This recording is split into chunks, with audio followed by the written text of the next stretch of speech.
Assalamualaikum warahmatullahi wabarakatuh. Perkenalkan, saya adalah Muhammad Bagus Andrianto. Saya adalah dosen keperawatan di Fakultas Ilmu Kesehatan Universitas Muhammadiyah Bengkulu. Saya di Fakultas Ilmu Kesehatan ini mengampu mata kuliah keperawatan komunitas 2. Mata kuliah keperawatan komunitas 2 ini adalah mata kuliah yang wajib yang harus diambil oleh mahasiswa, karena mahasiswa nanti akan melakukan asuhan keperawatan di komunitas. Bobot SKS pada mata kuliah ini ada 3 SKS, yaitu 2 tatap muka dan 1 praktikum. Mata kuliah ini nanti akan diajarkan pada mahasiswa semester 7. Capaian pembelajaran prodi yang pertama adalah bertakwa kepada Tuhan Yang Maha Esa dan mampu menunjukkan sikap religius.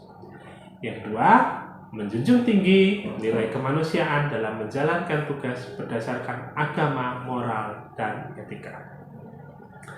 Yang ketiga, mampu bertanggung jawab terhadap etik profesi meliputi kemampuan menerima tanggung jawab dan tanggung jawab keputusan tindakan profesional sesuai dengan ruang lingkup praktek di bawah peraturan undang-undang. Yang keempat, mampu melaksanakan praktek keperawatan dengan prinsip etis pada peka budaya sesuai dengan kode etik perawat Indonesia.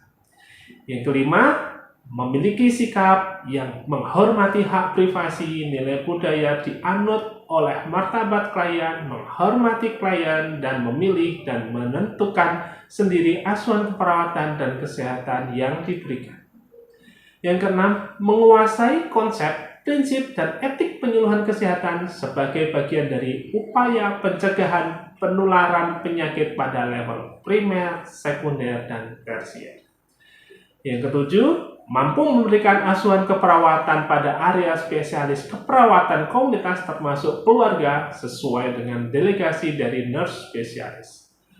Yang kedelapan, bekerja sama dengan profesi lain yang sebidang dalam menyelesaikan masalah pekerjaan di bidang profesinya. Adapun capaian mata kuliah, yang pertama yaitu pada akhirnya, pembelajaran ini nanti mahasiswa akan mampu merencanakan asuhan keperawatan komunitas dalam rentang sehat dan sakit. Yang kedua, apabila dihadapkan di situasi yang area khusus praktek keperawatan komunitas, mahasiswa nanti akan mampu menyusun rencana asuhan keperawatan komunitas yang berfokus pada tingkat kesehatan pada masyarakat dan pencegahan penyakit minimal pada area kesehatan sekolah, kesehatan kerja, yang menggunakan langkah proses keperawatan komunitas. Deskripsi dari mata kuliah keperawatan komunitas ini adalah mata kuliah ini membahas tentang konsep dasar kesehatan dan keperawatan komunitas dengan program-program kesehatan dari kebijakan pemerintah dalam menanggulangi kesehatan di Indonesia. Asuhan keperawatan komunitas dan pembahasan yang terkait isu-isu kecenderungan masalah kesehatan komunitas dalam konteks pelayanan kesehatan utama dalam menekankan pada peningkatan kesehatan, pencegahan penyakit, dan pemeliharaan kesehatan di area-area dalam keperawatan komunitas seperti kesehatan sekolah, kesehatan kerja, keperawatan di rumah, keperawatan jiwa di masyarakat, jaminan mutu layanan keperawatan komunitas, dan isu-isu di keperawatan komunitas. Mata kuliah ajar ini berguna dalam memahami berbagai area khusus dalam keperawatan komunitas, terutama terkait dengan masalah kesehatan yang lazim terjadi di Indonesia, atau memahami mekanisme jaminan layanan keperawatan komunitas serta isu yang cenderung terjadi di Indonesia di keperawatan komunitas. Sebagai pengalaman belajar juga meliputi sebagai ceramah, diskusi, dan pembelajaran dari kasus-kasus praktek. Materi pembelajaran dari keperawatan komunitas 2 ini adalah yang pertama, pengantar kesehatan komunitas, konsep dasar keperawatan komunitas. Yang kedua, epidemiologi dan kependudukan. Yang ketiga, komunitas sebagai klien. 4. Asuhan keperawatan pada agregat rentang sehat sakit. Yang kelima, program-program kesehatan di Indonesia yang menanggungi masalah kesehatan. Yang keenam, isu dan tren dalam pelayanan keperawatan komunitas. Yang ketujuh, asuhan keperawatan pada agregat komunitas pada penyakit rentan. Yang delapan, asuhan keperawatan pada agregat komunitas dan penyakit kronik. Yang kesembilan adalah terapi komplementer dalam keperawatan komunitas. Adapun referensi pustaka dalam mata kuliah keperawatan komunitas salah satunya adalah menggunakan Community as Partner dari Anderson, teori dan praktek nursing. Media pembelajaran keperawatan komunitas dilakukan dengan online dan offline. Offline dilakukan di kelas menggunakan Infocus dan Whiteboard, sedangkan online menggunakan WhatsApp group dan LMS kelas kita yang disediakan oleh universitas yang bisa diakses oleh mahasiswa dimanapun. Keperawatan komunitas 2 memiliki 2 penilaian, 80% penilaian teori dan 20% penilaian praktek. Penilaian pada absensi dibagi dengan 10%. Penilaian tugas 30%, itu ada tugas individu dan tugas kelompok. Penilaian UTS 30% dan penilaian UAS 30%. Baiklah, berikut adalah penjelasan dari rencana pembelajaran mata kuliah keperawatan komunitas 2. Berikut cuplikan tentang pembelajaran yang bisa dilihat.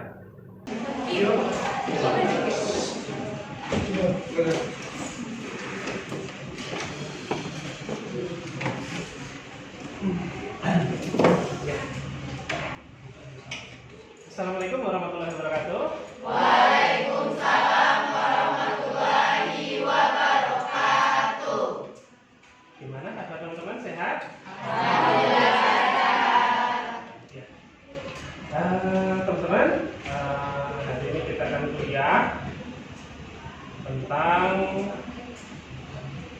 perawatan komunitas. Hari ini kita sebelum mulai kuliah kita berdoa bareng dulu, ya. Baik, untuk teman-teman kita berdoa di dalam hati masing-masing. Berdoa mulai. Berdoa selesai. Baik, kita absen dulu ya. Baik. Yang pertama Fioza Anggraini, Meza Trimarini, Via Puspitasari, Afrianti. Oke, masih semua ya? Ya. Kalau gitu kita sekarang kuliah tentang materi komunitas. Ini kita pertemuan kedua. Kemarin tentang apa itu asuhan keperawatan komunitas, dan sekarang kita masuk ke materi kedua, pertemuan kedua tentang pengkajian keperawatan komunitas, ya. Baik, kita mulai.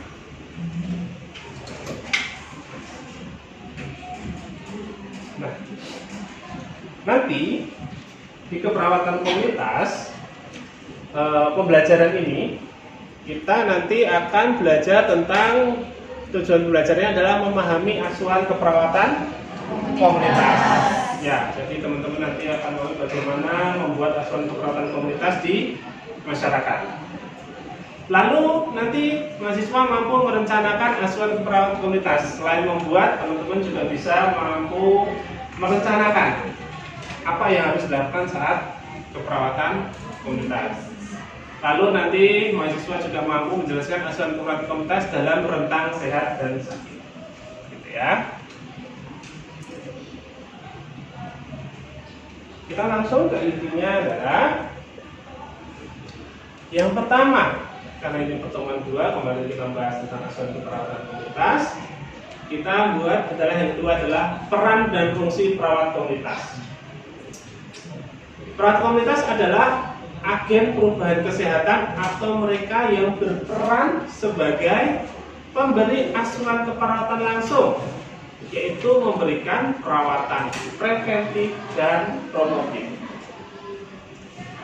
Sebagai pendidik kesehatan, mengajarkan praktek hidup sehat kepada masyarakat. Advokat, yaitu memperjuangkan hak kesehatan masyarakat. Jadi, di sini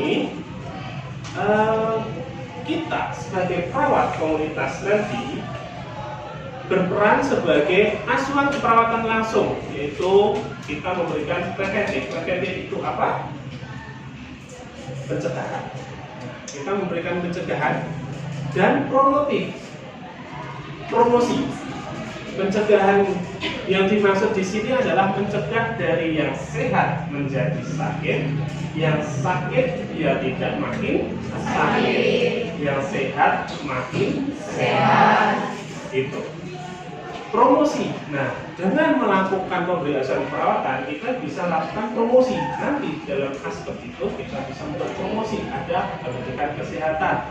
Misal di perawatan komunitas itu contohnya demam berdarah. Nah, kita bisa melakukan promosi tentang pencegahan demam berdarah. Gitu.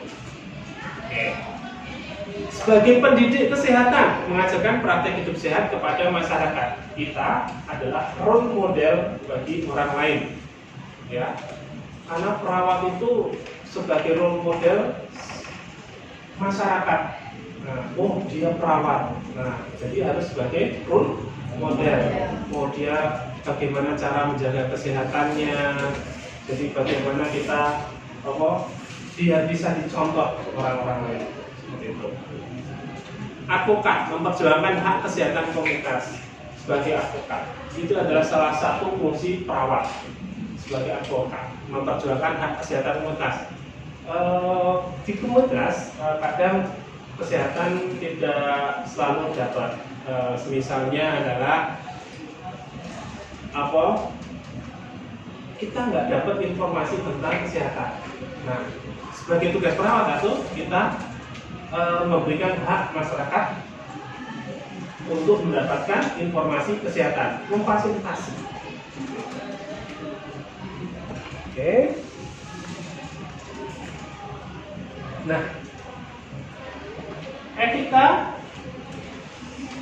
dalam praktek keperawatan komunitas, dimanapun punya etika, terutama di praktek keperawatan komunitas. Nanti kalian akan praktek di keperawatan komunitas setelah profesi nurse. Ya, saat pengambilan profesi nurse, kalian nanti akan melakukan praktek keperawatan komunitas, stase keperawatan komunitas. Harus punya etika. Yang pertama adalah otonom dan kerahasiaan, yaitu menghargai keputusan individu dan menjaga privasi data kesehatan komunitas. Otomatis mau di komunitas atau dimanapun kita harus menjaga kerahasiaan dan privasi pasien atau data di komunitas. Kita kan datang ke komunitas. Datang ke komunitas itu door to door ke rumah masyarakat. Kita mengkaji datanya, ada nama, ada umur, ada tanggal, nomor telepon. Itu adalah hal yang sensitif dan itu harus kalian rahasiakan. Seperti itu. Jangan disebarluaskan. Apalagi di situ nanti juga ada pengkajian di komunitas. Kan komunitas itu juga melihat rumah, lingkungan. Nah, rumahnya kok jelek, rumahnya bagus. Kalian nanti setelah pengkajian gosip di luar. Permisi, rumah itu jelek ya. Itu tidak melakukan, itu bukan menjaga privasi. Itu namanya gosip, dilarang. Seperti itu. Oke, jadi tetap harus menjaga data privasi. Contohnya kalian aja sebagai teman. Kalian sama teman buka rahasia ya ini ya, jangan kasih tahu. Kalian sebar lagi ke teman lain, nah, itu sudah buka privasi. Yang kedua adalah keadilan sosial, memastikan akses layanan kesehatan yang merata untuk semua lapisan masyarakat. kita harus memfasilitasi akses pelayanan kesehatan merata untuk itu. Di Jakarta sudah ada. Nah, kita melakukan door to door, melakukan pengkajian keliling. Yang kedua adalah niat baik atau beneficent, bertindak demi kebaikan dan kesejahteraan maksimal bagi komunitas. Kita harus menguntungkan masyarakat atau bisa disebut sebagai mutualisme, saling menguntungkan. Bertindak demi kebaikan dan kesejahteraan maksimal bagi komunitas. Kita membantu. Kalau masyarakatnya sehat, kita pun akan terbantu. Wah, senang masyarakatnya sehat. Jadi kita nggak repot. Oh, masyarakatnya kok banyak yang nggak sehat, kita harus terjun banyak kayak gitu toh. Nah, kalau kita sehat, masyarakat senang. Jadi kembali ke menu sebelumnya bahwa kita sebagai peran komunitas fungsinya menjaga masyarakat yang sehat makin sehat, jangan sampai sakit.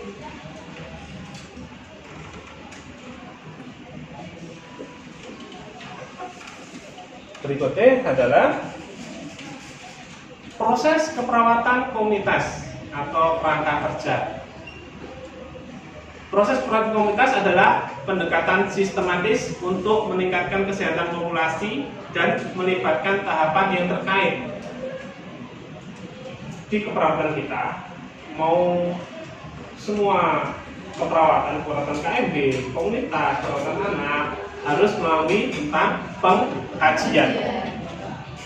Kalau kita di komunitas, materi hari ini kita harus melakukan pengkajian. Di sini mau kalian perawat, dokter, bidan, teknik sipil, teknik mesin, teknik komputer, semuanya tetap melakukan ini pengkajian, diagnosa, perencanaan, informasi dan evaluasi, dengan berbeda konteksnya saja. Contohnya kita sebagai peran komunitas, kita lakukan pengkajian. Komunitas itu di masyarakat. Kita datang ke masyarakat, contohnya di area RT kalian tempat tinggal. Datang satu RT itu dikaji, pakai formulir yang sudah disediakan. Dikaji dari nama, desanya, lingkungannya, seperti itu. Sejarah lingkungannya, adat masyarakat situ, masyarakat Jawa atau masyarakat campuran atau masyarakat Bengkulu. Nah, lalu tipe rumahnya juga ada nanti di semua pengkajian itu ada. Lalu setelah dikaji, nanti akan mendapat hasilnya, diagnosanya, diidentifikasi ada masalah nggak sih? Oh, ternyata contohnya didapat pengkajian, misal banyak rumah warga yang buang sampah sembarangan. Nah, di selokan atau siling, nah itu banyak sampah-sampah di situ sehingga nutup aliran air saat hujan. Nah, itu ketemu satu diagnosa setelah kita lakukan pengkajian. Lalu kita rencanakan, nah, ketemu diagnosanya adalah masalah kebersihan masyarakat. Kan diagnosa komunitas itu berbeda masyarakat. Lalu kita rencanakan nanti pembersihan siling atau jangan buang sampah sembarangan, promosi kesehatan. Setelah itu kita implementasi, mengumpulkan data. Tadi kita sudah melakukan pengajian ya. Nah, mengumpulkan data. Pertama adalah data demografi. Tipe datanya ada data demografi, lingkungan, sosial, ekonomi, dan kesehatan. Seperti yang saya sebutkan di awal tadi, bahwa pengkajian itu mengumpulkan data. Demografi itu tempat tinggalnya, gunung, dataran, dekat laut. Lingkungannya bagaimana? Lingkungannya dekat jalan besar atau dekat pantai, seperti itu. Sosial ekonomi ini gimana? Masyarakat kaya, perumahan, masyarakat biasa, campur perumahan. Data kesehatan ini gimana? Banyak masyarakat sehat, banyak DBD, banyak lansia, banyak DM, hipertensi. Yang kedua adalah metode pengumpulan data, wawancara, observasi, kuesioner, studi literatur. Itu adalah salah satu cara pengumpulan data dengan pengkajian komunitas. Wawancara, ya kita harus datang ke tokoh masyarakat. Contohnya di RT kalian, ada salah satu tokoh masyarakat yang disegani. Kalian nggak bisa langsung door to door.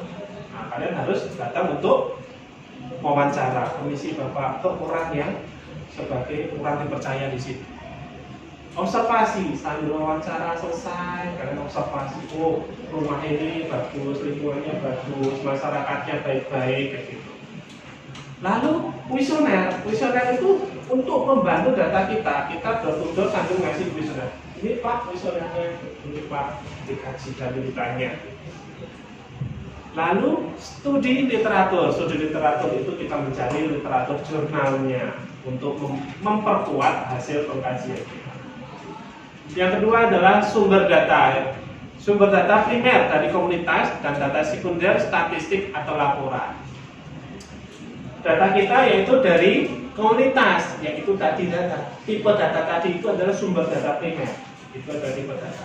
Nah, data sekunder, statistik dan laporan itu kita minta ke kelurahan, ke dinkes, ke mana, bupati dan sebagainya, untuk memastikan bahwa data kita benar atau tidak.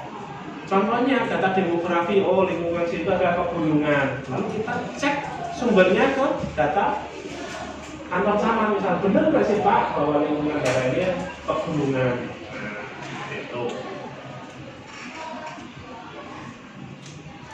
Windshield survey, observasi cepat komunitas. Ya, salah satu alat pengkajian komunitas adalah dengan windshield survey.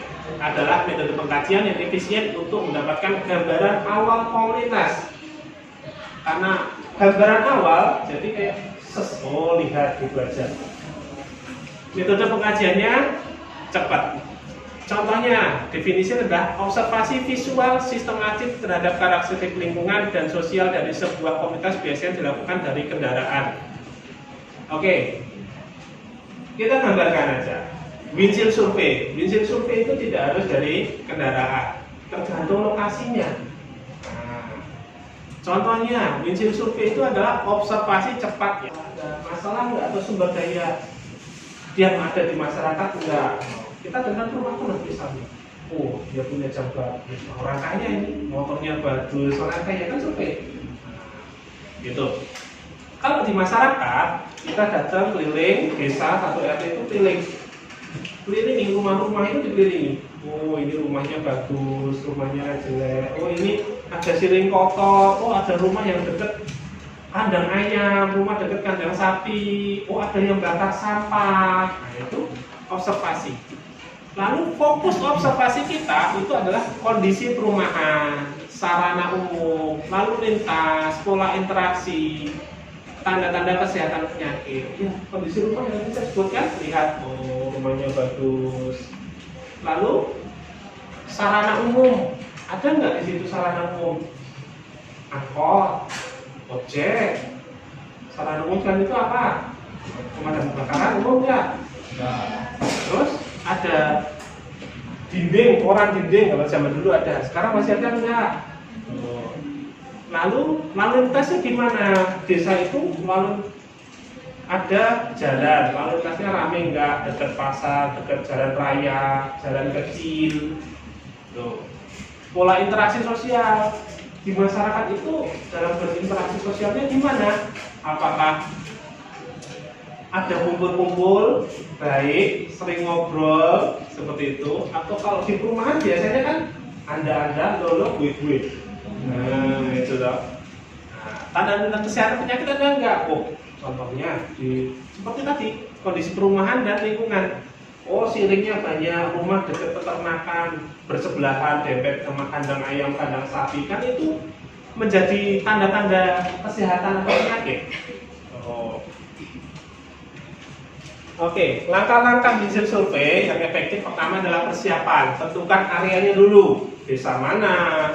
Tujuannya apa? Kita ke desa itu tujuannya apa? Lakukan pengkajian. Instrumennya harus ada, sudah disiapkan. Siapkan peta dan alat tulis. Kalau ada peta mungkin kita sudah ada Google Map, bisa. Lalu observasi, berkeliling komunitas, catat observasi visual dan dengarkan, perhatikan dengan detail. Keliling, komunitas itu berkeliling, catat dan observasi. Dokumentasi, jangan lupa ada foto, catat itu juga dokumentasi, rekam, dokumentasi, ya, video. Oh ini foto, lihat, ternyata sini foto, aku videoin, ada rumah dekat anu. Analisa, identifikasi pola masalah dan kekuatan berdasarkan data yang dikumpulkan. Setelah itu nanti dikumpulkan semua data-datanya, lalu dianalisa. Oke, kesimpulan hari ini adalah bahwa perawat komunitas itu sangat vital dalam membangun masyarakat yang sehat. Dengan pemahaman yang kuat tentang etika dan proses perawatan, kita dapat membuat dampak positif yang signifikan.